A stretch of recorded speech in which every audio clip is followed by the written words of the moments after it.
Tandem back half here. Bit of a change from a GoPro on a stick footage.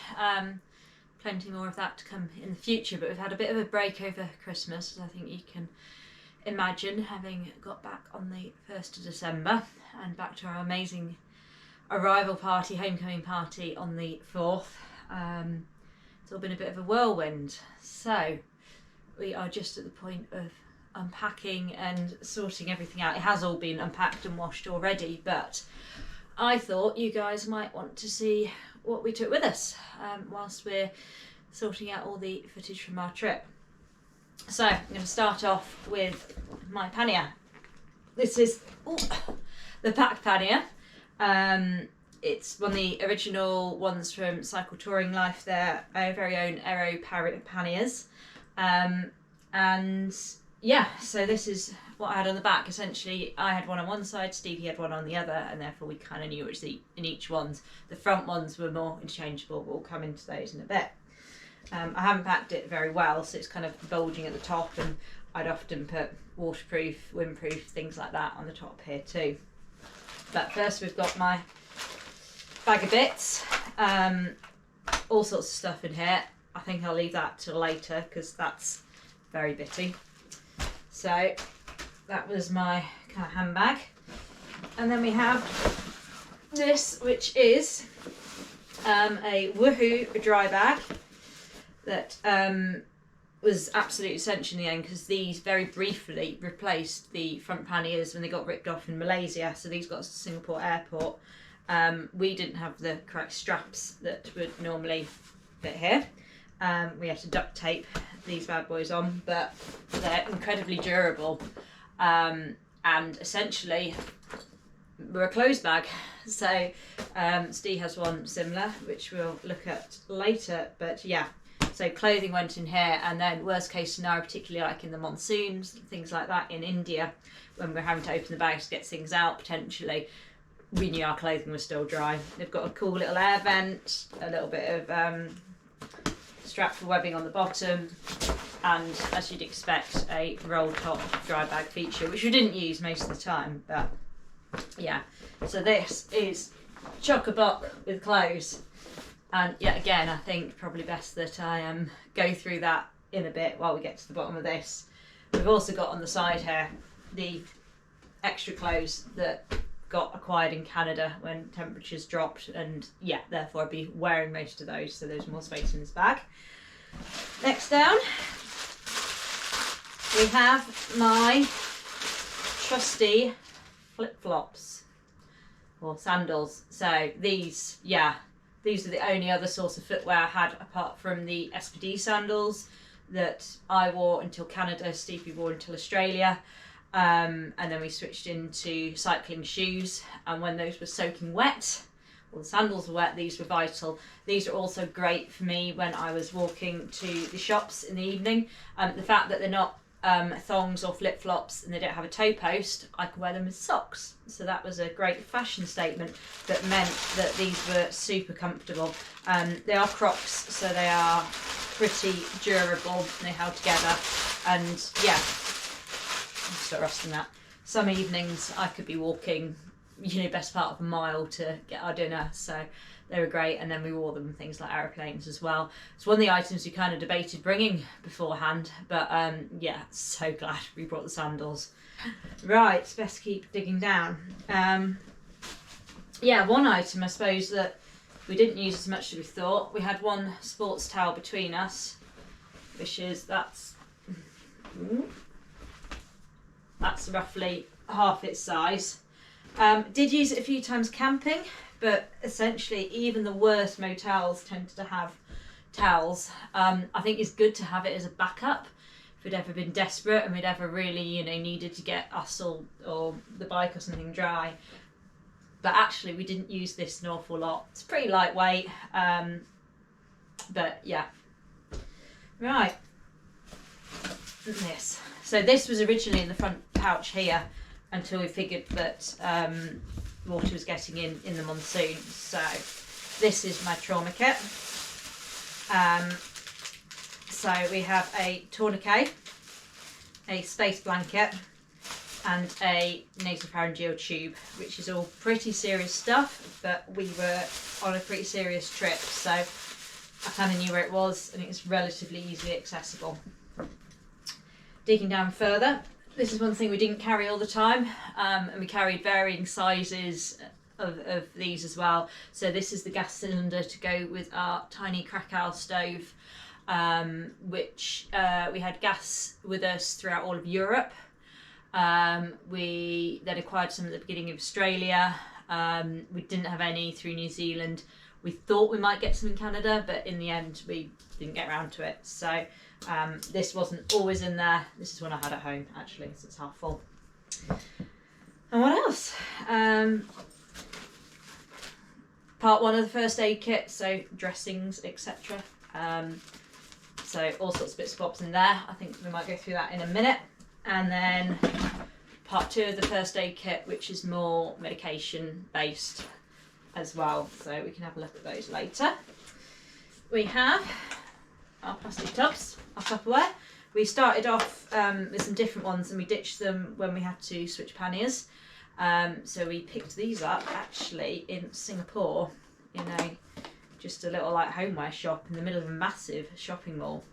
And it sounds daft, but these are essential. Not only for storing food in, keeping it dry, also as a bowl just for your cereal in the morning, but also to cook with because they're microwavable. So these have been used to make many pasta meals, and are just about the right size without being too bulky. Obviously they stack, and it had the dressings bag shoved in it to make use of that space. So these are absolutely great. Didn't need anything fancier than that. No fancy like mugs or crockery or anything. But yeah, we did have our trusty Pilchards Inn glasses. The Pilchards Inn is a extremely old pub on an island called Burr Island where we got married, and these are just plastic glasses they sell there and reusable. These as well, they're microwavable, they can coat with boiling liquids, and they hold an appropriate volume of tea for me in the mornings. I despise tiny cups of tea. So we've got one of those each. They're a little bit tea stained now. And the sporks. So we had original sporks that came with us that we'd had for quite a few years. They disintegrated, I think, by the time we got to Australia. So Rob in Perth very kindly got us these ones, which have lasted really well. They seem pretty tough actually.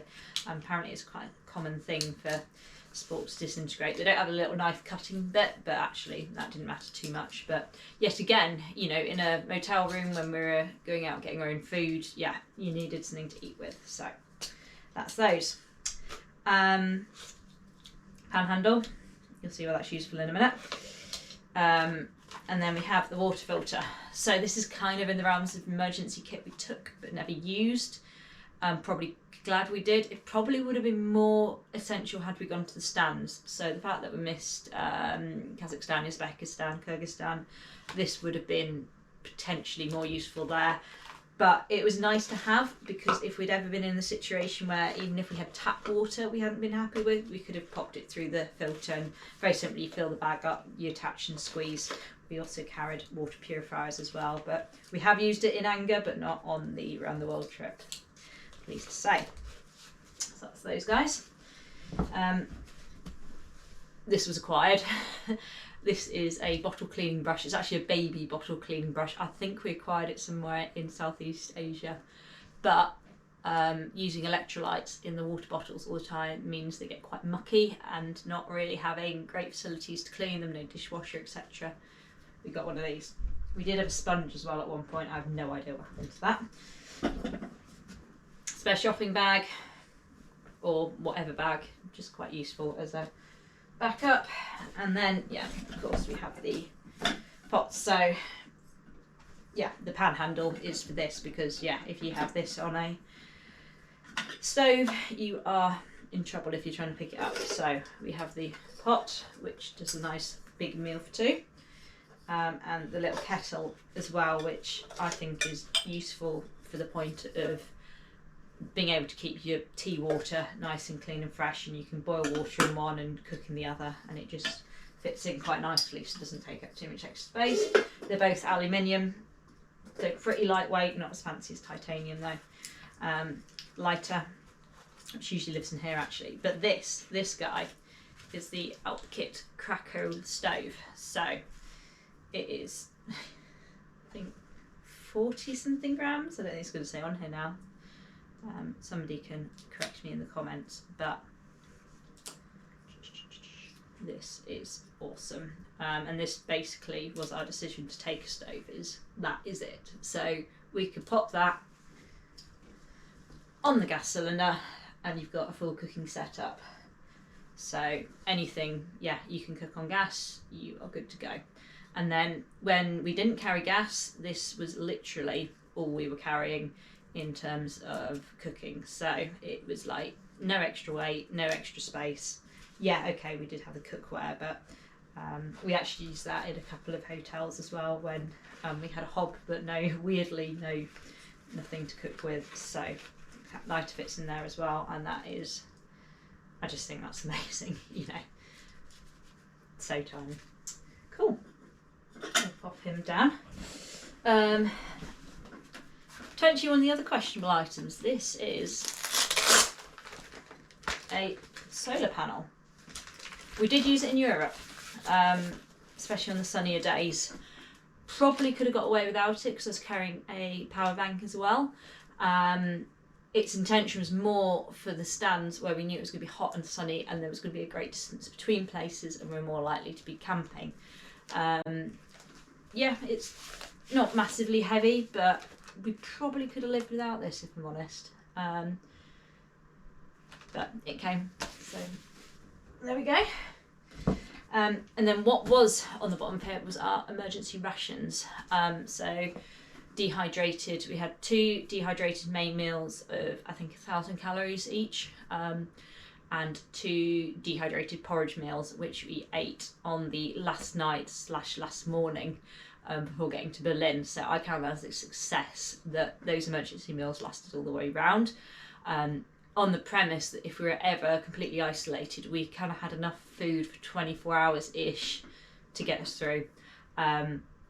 If we were really stranded we could have eaten them cold as well, but yeah, they're pretty tasty actually. I think they're survival rations. I'll have to check the brand now, but yeah, that was our late night feast. And then we've got a SAM splint on the bottom here, which is a lightweight radiolucent splint that you can put on arms, legs, whatever, if we had a complete disaster, which of course we didn't quite, but always good to be prepared. And then in my pocket, so there's a little inside pocket in here, I had spares like the brake pads, gear and cable, which we use some of, and the bottom bracket bearings as well. So spares like this, yeah, carry most of the way. I'm going to rope Stevie into talking a bit more about exactly what we took spares and parts and yeah, otherwise. So yeah, that's the bottom, apart from the semi splint of my pannier. And that's that. Oh, actually, I'd forgotten this was in here. My whiteboard, which we stopped using, I think somewhere around halfway. But yeah, it was pretty useful for a little while. And it was also quite good. I thought it could double up as a sign if we ever needed to flag people down. We could literally just written on it water, for example, or help. So yeah.